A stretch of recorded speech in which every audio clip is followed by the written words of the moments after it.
港同行，台港同行，医护同行，医护同行，民主台湾，民主台湾，撑香港，撑香港，医护人员撑香港，医护人员撑香港，台湾医护撑香港，台湾医护撑香港。其实大家都知道说，我们其实平常工会最关注的就是劳动权益的问题，那包含说医师适用劳基法，那包含说这个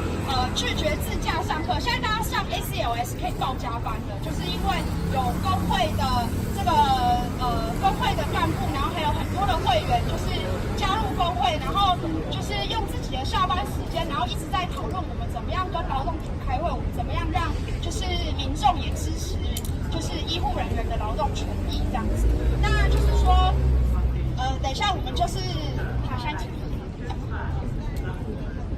我剩1分哦，好，那对我们就是那个6点5分就解散这样子，对，然后就是那个那接下来就是说，其实我们都知道，就是现在医师已经有一小部分的医师已经开始适用劳基法了，可是因为大家对于劳基法有很多的一些不了解，那所以说其实接下来工会也会继续努力的，就是为大家解释各种疑惑这样子。那我们会希望说，至少新版的公使之意，然后跟这个劳基法的上路之后，可以先让大家稍微感受到劳基法的一些好处。这样，那如果大家对于排班的问题就是有一些困惑的话，其实也都可以私讯工会或是 email 给工会这样子。那其实在这边也要跟大家讲说，就是其实大家不要害怕加入工会，因为就是加入工会是一个很正常的公民参与的行动这样子。那如果说就是工会会详细保护那个医护人员的或是会员的个人资料，我们会就是我们在用大家的个人资料之前，都会先征求大家的同意这样子。对，那接下来我们就在喊几次口号，然后我们就对，那大家有想到什么有趣的口号，或是想要喊的？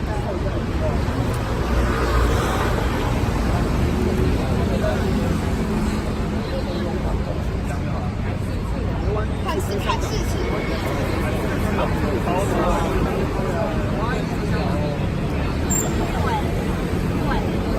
好，台湾医护撑香港，台湾医护撑香港。好，那个这个时间已经来到6点03分，然后我们就继续喊到6点05分，然后就大家就可以先下班或是回去吃饭这样。好，那个台港同行，台港同行。大家等一下，不好意思，大家等一下那个喊的时候，就是手要稍微这样举一下，这样看起来比较有精神哈。我们感谢我们就是辛苦的医护人员，利用这个下班或是休息的时间一起参加这样。好，台港同行，台港同行，医护同行，医护同行，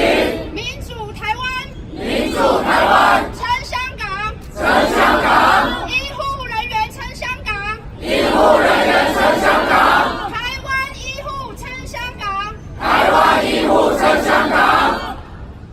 这还是对，好，